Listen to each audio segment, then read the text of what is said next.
Welcome to the Firebelly Social Show. We're focused on talking to food and beverage brands that are on a mission to make the world better. Hey everyone, it's Duncan here with another episode of the Firebelly Social Show, where we chat with founders and leaders of mission-driven food and beverage brands. And I'm excited to be here with Arnell. What's up, Arnell? What's up, Duncan? And thanks everyone for tuning in to this latest episode of the Firebelly Social Show. We have a great show lined up for you today, talking with Chef Michael, CEO and founder of Bambucha Kombucha. This episode is brought to you today by Firebelly Marketing. At Firebelly, we help mission-based food and beverage brands bring people closer through social media marketing. So if you're ready to use social media to create more community and excitement around your food and beverage brand, go to firebellymarketing.com to learn more. And before I introduce Michael, we got a special guest in the studio today, Bryce Thompson, everybody. What's up, Bryce? Hey, how you doing? He's lurking. He's here though. He's morally supporting us in spirit. So, but everyone, I'm so excited today for our guest, Chef Michael ZonFrilli. He's the founder of Bambucha Kombucha, and he is a longtime, very highly accomplished chef as well. So, hey, welcome, Michael. Welcome to the show. Thank you, Duncan. Hi, Arnell. Thanks for having me today. We're so excited. Go ahead, Arnell. I was going to ask, so tell us a little bit about how you got started with kombucha. What made you decide to start a kombucha company? Sure. Kind of a long, fun story.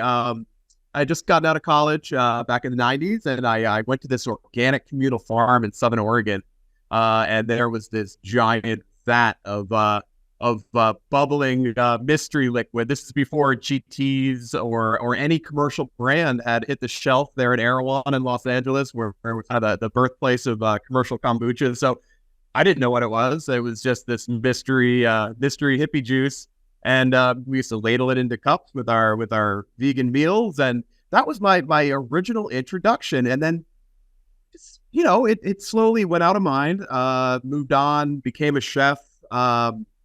Really, followed that career path. And years later, one of my sous chefs brought me a bottle of GTs, and I took a sip, and it blew my head off. And all of a sudden, I was just like, "Wow, this is the stuff we made on the farm," and it all clicked. And I was kind of blown away with what GT Dave was doing there with the flavor profiles. I was really astounded that they could take what I had tasted on the farm that, made me feel good, but didn't really taste so great. And infuse everything that I had learned as a chef into this liquid. And I started making it in my sunroom, and then a garage, and then a shared kitchen space, and then finally built out our own facility here a few years ago. Yeah. What an amazing journey, Michael. That is such a big step. And I truly thank you for doing that and making the world a better place. But let me ask you this. And I'm not going to share my opinion. I'm just going to ask you, like, when you brought this to market and you in expanding all over the place these days, what do you think truly makes your kombucha different? So really, one of our monikers is chef crafted kombucha, and it's not just a catchy phrase for us. We look for inspiration from the different cuisines of the world, right? Like our mango masala, we just won a gold medal for that one at the 2023 Kombucha Conference in their fruited category. It is inspired by the Ayurvedic use of spice and ingredients in Indian cuisine. Right, thus the name masala, which mango masala, which is an Indian spice blend. Right, you have so it's just thoughtfully created based on these age-old culinary traditions. Right, the cool mango, the hot turmeric, the hot ginger, the cool lime, the balance in the body in your mouth. Our Thai ginger, right? Just taking what we know about Southeast Asian flavors, not just what we know about it, but having the experience and the taste buds and the appreciation of these ingredients that allow us to combine them in a balanced way. So that one has, ginger that we're processing in-house, fresh kaffir lime leaf that we get from a biodynamic farm here in Southern California, lemongrass, lime, all those flavors. People were just asking us for a ginger. We're like, well, no, we can't just do a ginger. How do we take what we know and what we love as chefs and infuse it into this incredible liquid, this palette that kombucha is, to accept other ingredients, other flavors? And, I knew even when I was teaching at a culinary school, I used to tell the students, I love being a chef, but in my next life, I want to focus on one thing, make it fantastic and sell it. And I realized I wasn't dead yet. And so just, slowly but surely did what I believed I could do with that product. So, I still get goosebumps today. It's been 5 years and I'm still really excited about what we do and what we put in that can. I mean, Arnel, let me tell you, when I drink the mango masala, like the thing that is so, it's just such a surprise and a delight is the cayenne. That cayenne. Just a little tickle, right? Just a little tickle. And yeah, I grew up in India, and so that little cayenne is just like, it's like, it's just right there. It's right there. It's like, it's reminding you, it's like, it's a beautiful experience. So, awesome. So, but Arnel, I think it's your turn. Yeah. So one of the things that you mentioned was that, you kind of started out making it at home and making it in your garage. And normally when we talk to kombucha founders, they have a really similar story of just getting started. So what would you say are some of your biggest turning points? How did you go from that to really getting this into production and expanding it to something to where people can find it and purchase it and consume it? Oh, it's been a process. Being tied into the food scene here in San Diego, it gave us the opportunity to start making it on a small scale and kegging it. We have a wonderful Jared Gustafson at Kombucha on Tap, was one of the first kombucha keg distributors out there, and he's got a great presence here in Southern California. So between our connections there and the distributor who believed in kombucha and keg kombucha, right? It's a lot, smaller scale companies can put liquid into a keg versus having a whole canning line or a bottling line. So luckily we had that time to perfect the product and sell it to our local natural grocers that had kombucha on tap, local restaurants and bars that were putting kombucha on tap. We have great corporate accounts where employees are enjoying it on tap. And then, just the progression going to, we did hand bottling. We were putting that stuff into bottles ourselves and then just getting it out just really regionally through a DSD distributor.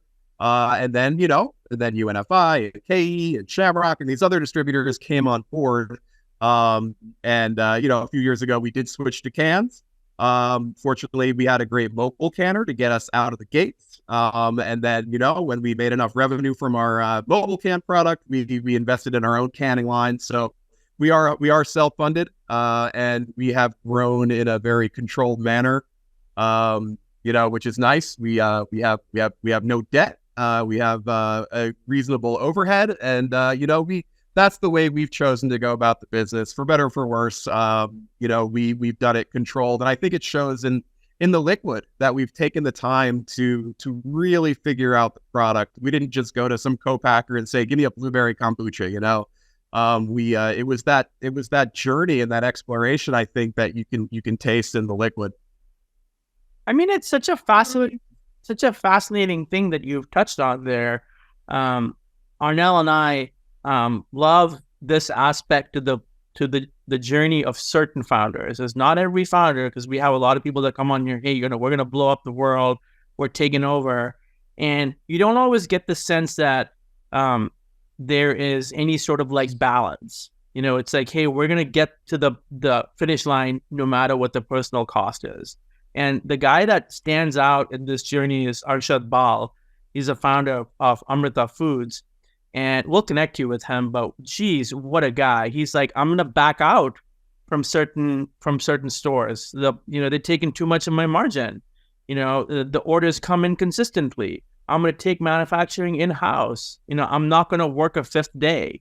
I'm going to give people salaries. I'm going to give them benefits. We're going to control the growth so that we're doing it on our terms. And I really applaud you for low overhead and no debt. That is just fantastic, for an RTD drink like yours. Yes. Just, wouldn't you say? I think that, and do you see that continuing? I know you're going through a lot of big stuff right now, big changes. Yeah, there's always those hurdles with growth. We're at a point now where we're getting to the point where we're going to max out our facility, like most places do. I mean, most of the big brands have gone through 2-3 facilities, as we have grown in that way as well. So do I say there'll never be a place for some outside capital? There is that possibility, but why take on that kind of risk, that kind of debt load, until you can really prove that your product can grow on its own, you can make it on your own, and that you know what you're doing. I'm not saying we won't ever go that direction, but it'll be with integrity and with respect to the product itself, not just for the sake of the dollar, because I don't know, got to sleep at night. Totally. And speaking of growth, I know you don't just do the non-alcoholic kombucha, but you also have a really cool hard kombucha and did some other new products that you mentioned. So tell us a little bit about that. Yeah, so the hard kombucha, we went in fairly reluctantly because it took us a year to get a product that we really thought was worthy of entering the market on the hard kombucha. And our tropical guava just actually took gold for the number one, the gold medal at the Kombucha Con for hard kombucha, and the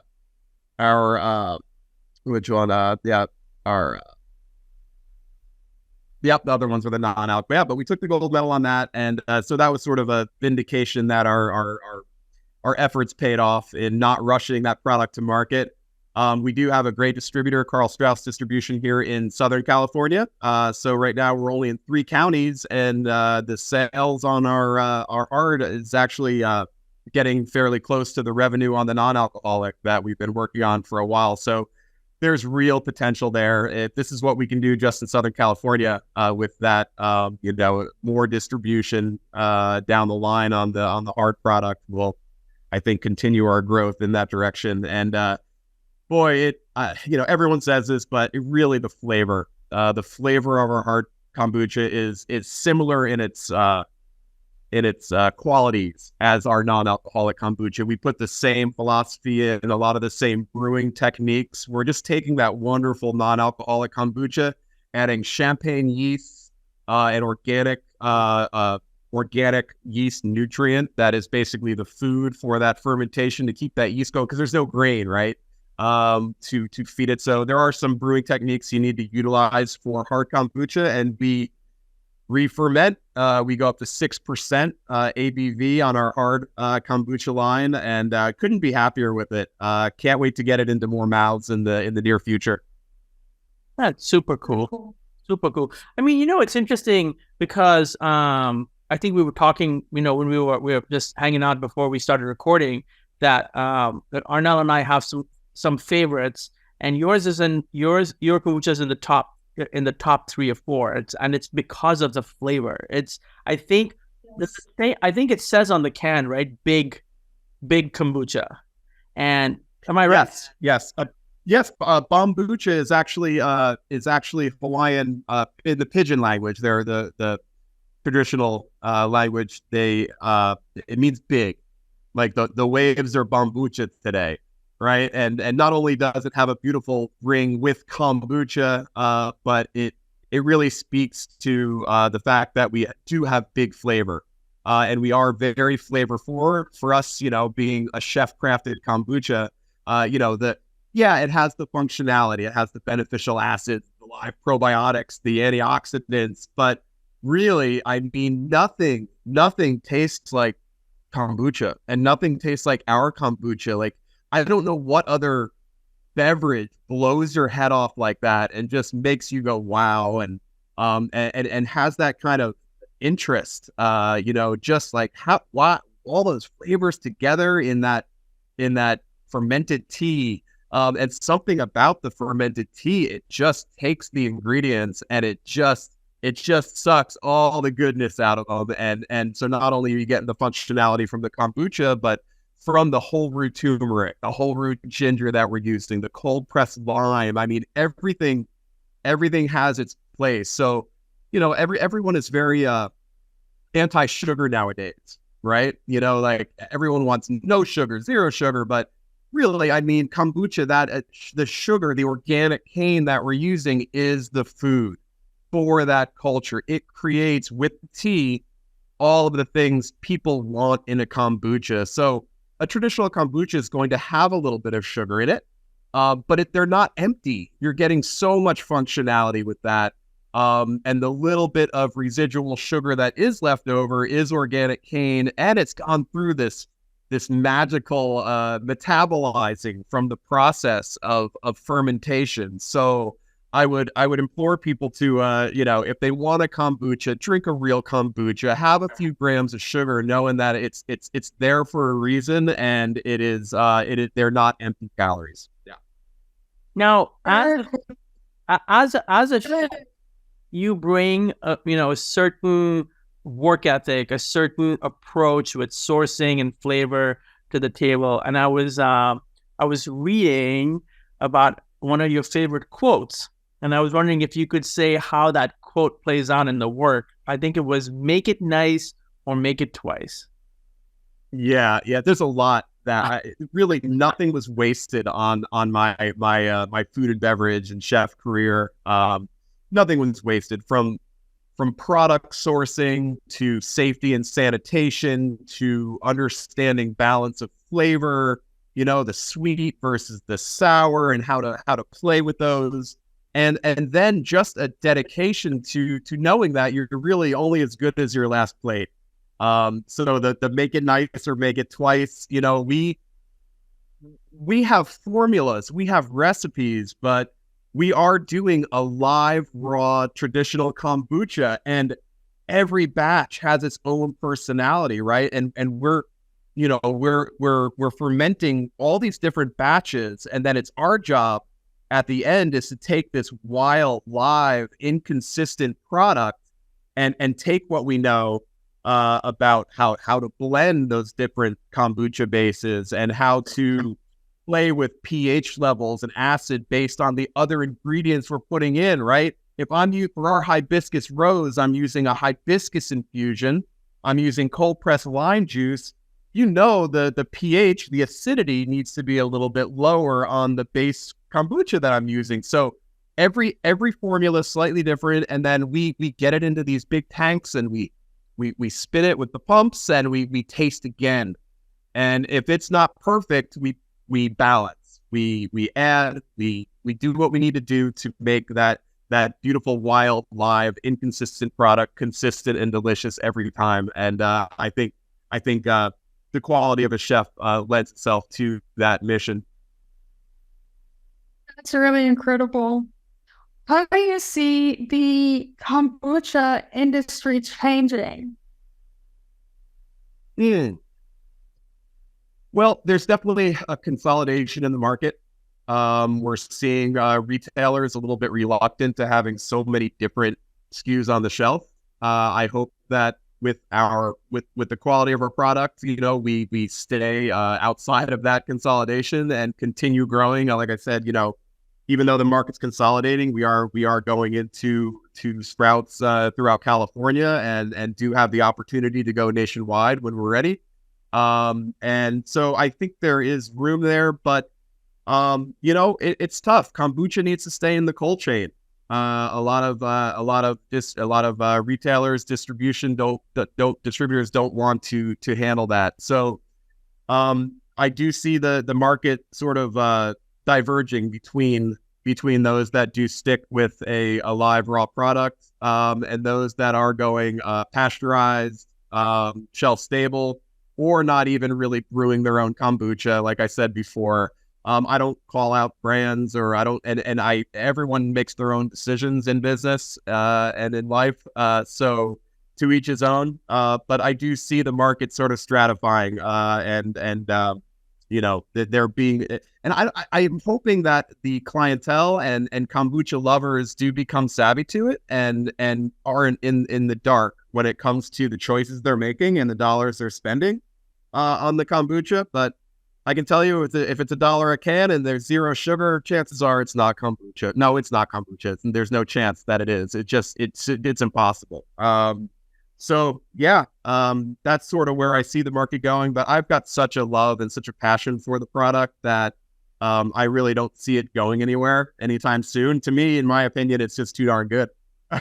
Yeah, that's so interesting. And I feel like what you're doing really makes it an art form. I can just see the love and enthusiasm oozing, and it definitely tastes like it when you drink one. So yeah. Well, I'm glad you enjoy it. And I really am proud that we have, gotten millions of cans of this stuff into people's mouths, and that I hope it makes people as happy as it makes us, because we still get excited with every batch that we taste. And yeah, it's an incredible product.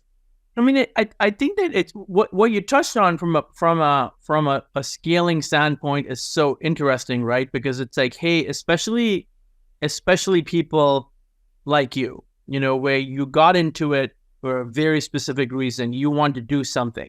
You didn't want to just grow a company and cash out. You want to make a difference. And so I guess the question becomes, right, it's like, hey, I'm going to scale, but I'm not going to lose the mission. Because typically what we hear is that if you're scaling, yeah, maybe you got to pull back on the mission. And we talk to enough founders that say you don't have to. That those are choices that you got to make when you're scaling.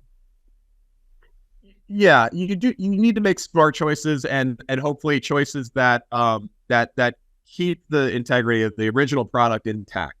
A good example, we did switch. We used to actually blend, and we still blend whole roots of ginger, turmeric. We do our own, herbal botanical infusions. But we sourced out a gorgeous organic blueberry puree, not a cooked down concentrate, but that's why it still says organic blueberry on the menu. It's just these organic blueberries that are pureed for us. So there are little things you can do to scale. You can go from, pureeing a blueberry in a big blender to getting possibly an aseptic product in a box, or going up to the drums of that organic puree. So I do believe you can keep the product intact and scale, and keep everything the way you want it. So you still feel good about it, but you have the ability to get it in so many more mouths. So to do that, there are some trade-offs, and hopefully those trade-offs aren't detrimental to the product itself. Okay, so I got a quick find. I know Arnell's got she always has insightful questions. I got a superficial but fun one for you. What are some of your favorite pairings with the product? Man, so the non-alcoholic kombucha, I have to say, I tend to enjoy it as a standalone beverage.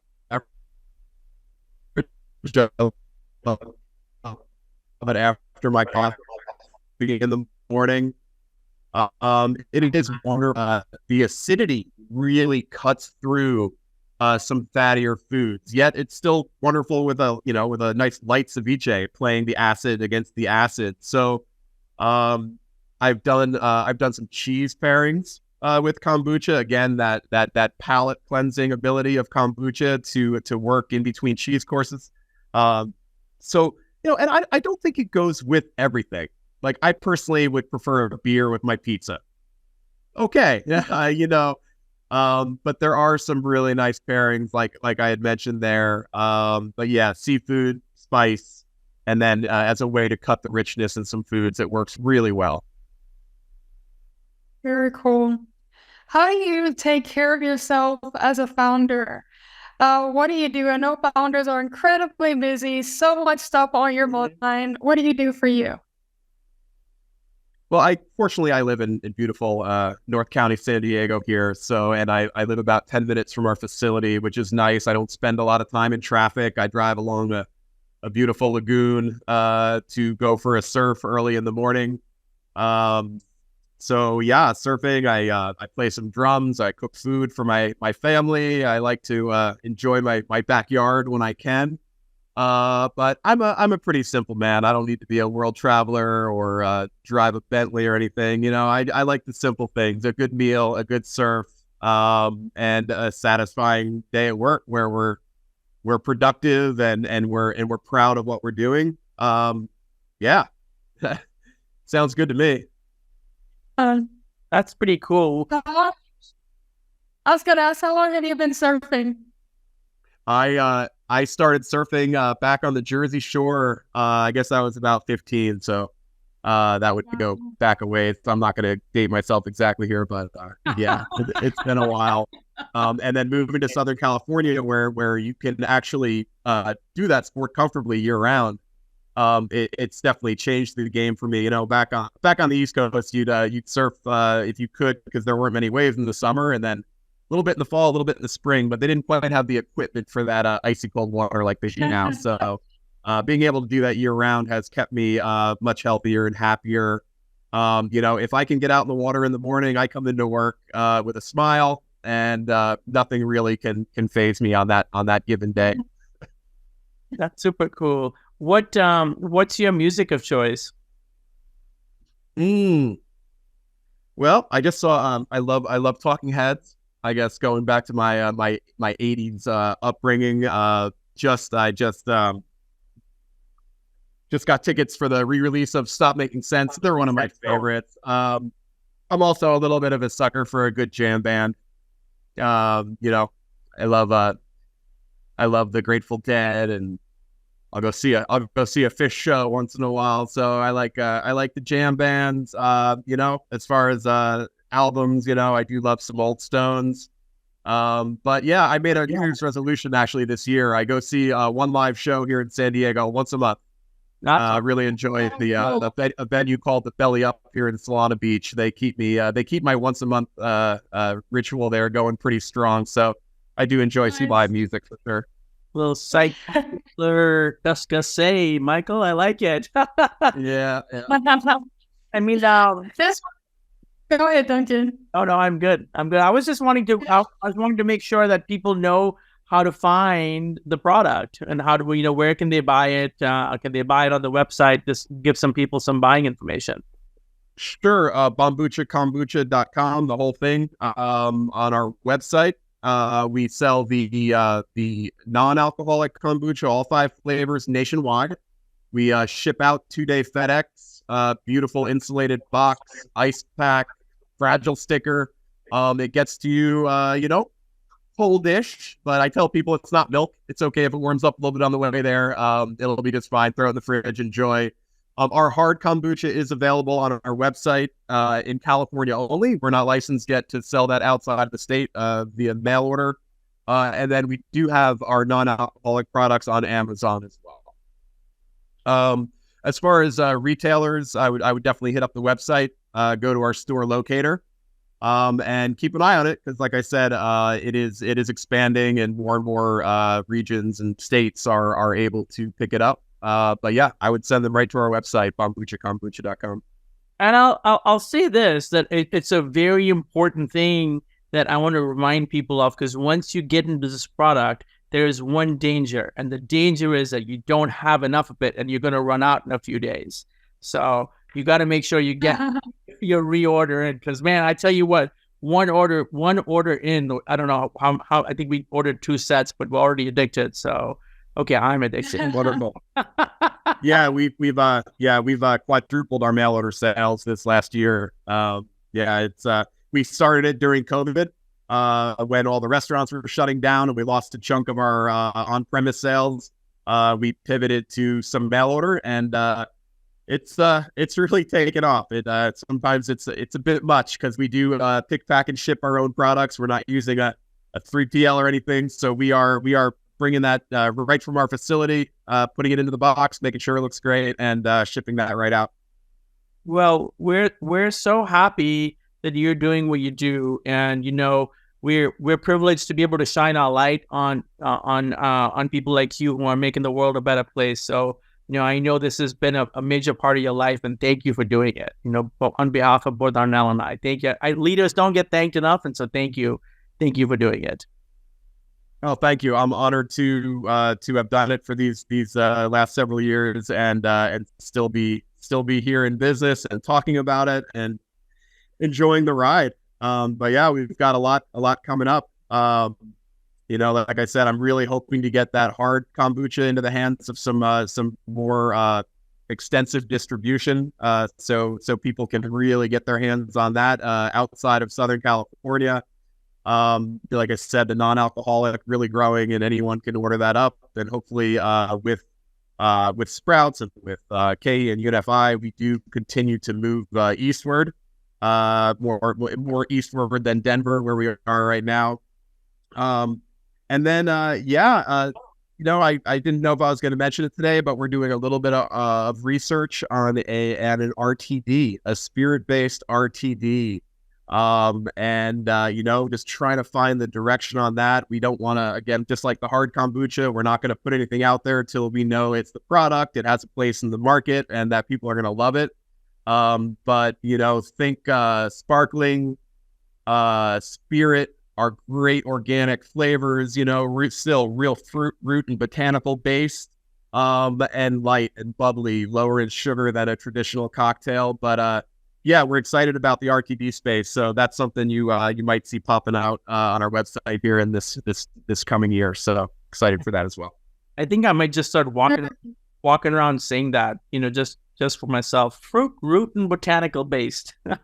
Fruit, roots, and botanicals. Yeah, yep. Awesome. That's a I'll have to copyright that real quick. I think it should be a T-shirt. Yeah. Yeah, it says it all. I mean, those are the three main components of what we're using to flavor, right? Fruits, roots, and botanicals. Yeah. I mean, that's so cool. Hey, Arnell, you got a closing message for us? Absolutely. Thanks everyone for tuning in to this episode of the Firebelly Social Show. This episode was brought to you by Firebelly Marketing. At Firebelly, we help mission-based food and beverage brands bring people closer through social media marketing. So if you're ready to use social media to create more community and excitement around your food and beverage brand, go to firebellymarketing.com to learn more. Thanks, Michael. It was so great. Thank you both. It was really my pleasure. I mean, yeah, you gotta know the journey from the magic farm to northern San Diego, bringing millions of cans of kombucha to everyone. Michael ZonFrilli, was so happy to have had you here today, and this has been another episode of the Firebelly Social Show, where we focus on founders and CEOs and leaders of mission-driven food and beverage brands. Thank you for listening, and we'll see you on the next one. Thanks for listening to the Firebelly Social Show. We'll see you again next time, and be sure to click subscribe to get future episodes.